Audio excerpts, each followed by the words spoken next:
According to the 2024 Vanguard study, Americans between the ages of 25 and 34 have saved an average of $37,557. So let me go ahead and show you this chart here. But the median balance is only $14,933. So the average retirement goal for this age range is between 1.2 and 1.3 million dollars. So that is based on the survey that Bankrate has done. So both numbers are far behind when their average retirement goal is around 1.2 million, not adjusted for inflation. So if you use Trinity Studies 4% withdrawal rate, 1.2 million multiplied by 4% is $48,000 a year, right? So if you adjusted 48,000 by inflation, and let's say people in their 20s on average want to retire in 30, 35 years, that $48,000 would turn into about $115,000 a year in the year 2058. And that's an average of 2% inflation increase. So that $114,000 a year or $115,000 a year in retirement would require these people in their 20s to adjust their retirement goal to about 2.85 million. But to keep this video simple, I'm going to keep the retirement number at 1.2 million. But the good news is if you're still in your 20s, you still have time to achieve your retirement goal. If you're in your 30s, you still have time to achieve your retirement goal. And many people are stuck wondering why their retirement balances are not going up. And let me show you what you need to do to fix that. Okay. So the first thing I want you to look at, whether you're in your 20s or 30s, is your own personal expenses. So I understand that many of you have some type of debt, but you have to change your behavior immediately. You won't have any room in your budget if you have a $700 car payment, a $50,000 student loan, or a mortgage that costs more than 30% of your income. You don't have any room to budget for retirement at that point, right? And trust me, I once had over $110,000 in total consumer debt. I had no room in my budget to save for anything. So the first step is to assess how much cash you have set aside in your bank account, okay? So you'd be surprised how people are afraid of paying off a 24% interest rate on a credit card when they have the money to pay it off in full. If your cash is less than the total debt owed, then you need to have money set aside to pay for a rainy day fund, like your car insurance deductible, medical deductible in case of an ER visit, or a tire replacement because you ran over a nail. I typically say it's about $1,000 or $1,500 in your rainy day fund, but no more than $2,000 while you're still in debt. And this $2,000 at the maximum is going to be your rainy day fund. And you need to calculate how much your insurance deductibles will cost. Some people have the deductible of $500.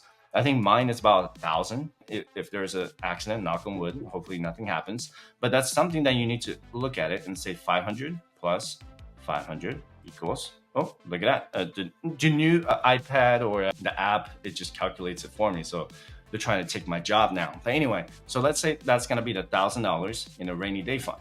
Now, the other mentality that people really need to just kind of not get over, but overcome is that don't rely on the credit card to pay for any emergency expenses.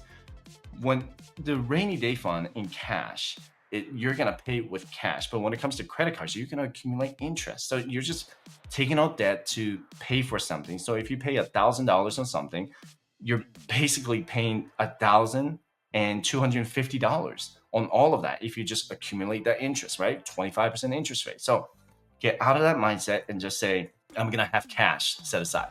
So the next step is how much is your 401k employer match, okay? So what you want to do is you only contribute to your 401k, but only up to the employer match. If your employer gives you, let's say, a dollar for dollar match up to 5%, then 5% should be the bare minimum you contribute, okay? So for this example, let's just say 5% contribution plus 5% employer, right? And once those first steps are done, then you should start working on paying down your high interest debt.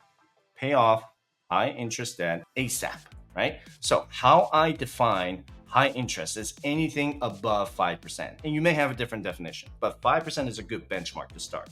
From there, you can either pay off the smallest balance to the largest balance, like a snowball method, right? You probably heard of that before. It's the snowball method. That would be the smallest to the largest balance, or pay the highest interest to the smallest interest, regardless of the balance, like an avalanche method, like in Colorado.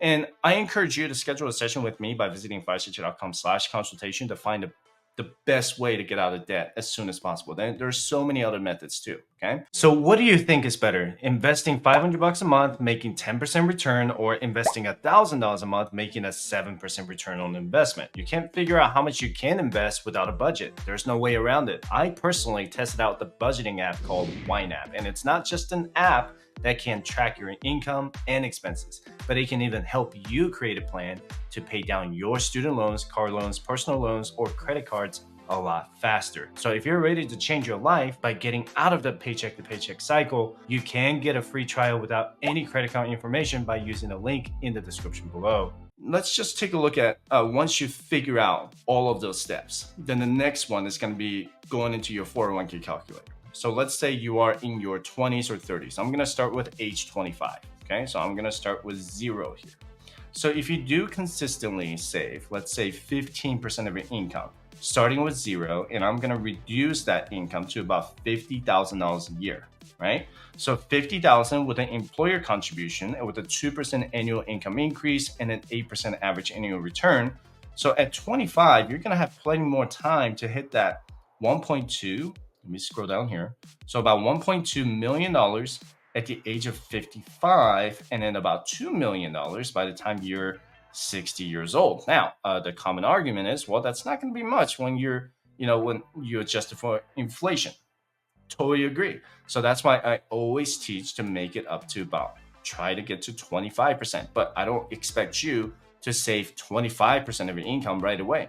I want you to gradually get from 10%, 12% next year, 15% the year after, and then eventually get to 25% when you can. But what you need to do is to increase your income from 50,000 to whatever to maybe 100,000 in the future.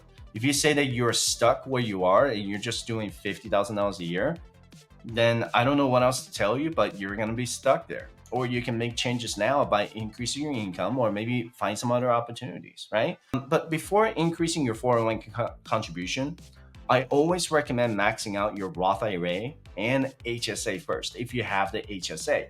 Once you're done with those, then try increasing your 401k savings rate from a 5% employer match to a total of 15% between you and your employer. If your income is high in the 6-figure range, can you max out your 401k contributions? What you need to be careful of is to make sure you're not contributing too much to your retirement savings, because then you're going to tie up most of your assets to an account that you can't touch until you're 55 years old. And every year you get a pay raise. Again, try putting half of that into your 401k.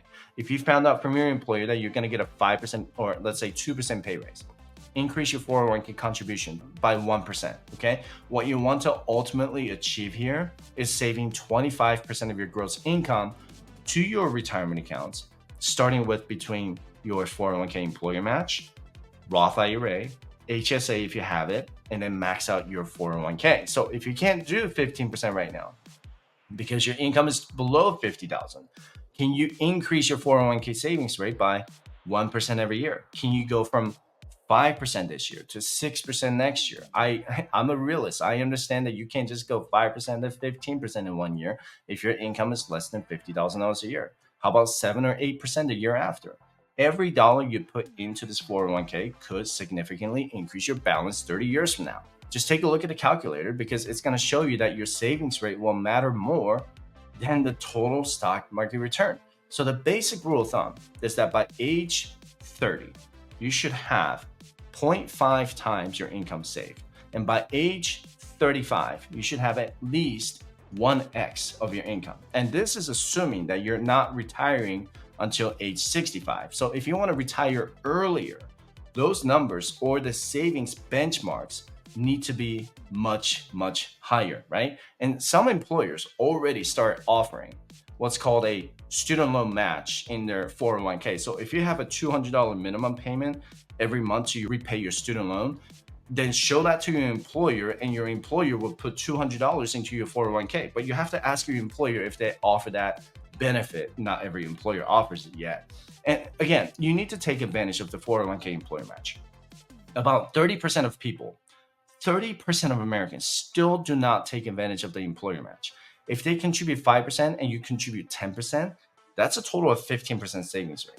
And your 401k will accumulate much, much faster with an employer match. If you don't have a match, then skip the 401k to max out your Roth IRA and then come back to your 401k to see how much more you can invest. Your goal is to achieve a 25% savings rate by your 30s. And remember this, if you're still in debt, only contribute to your 401k up to the employer match because you don't want to lose out on the free money from your employer, right? However, and this is a little controversial because some people have disagreed with me on this.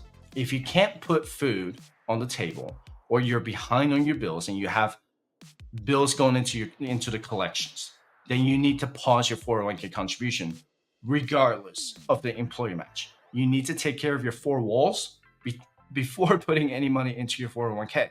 Then you need to start working your way to contribute at least 15%. And then eventually you want to achieve the 25% savings rate with a combination of your 401k, Roth IRA, and HSA. All right.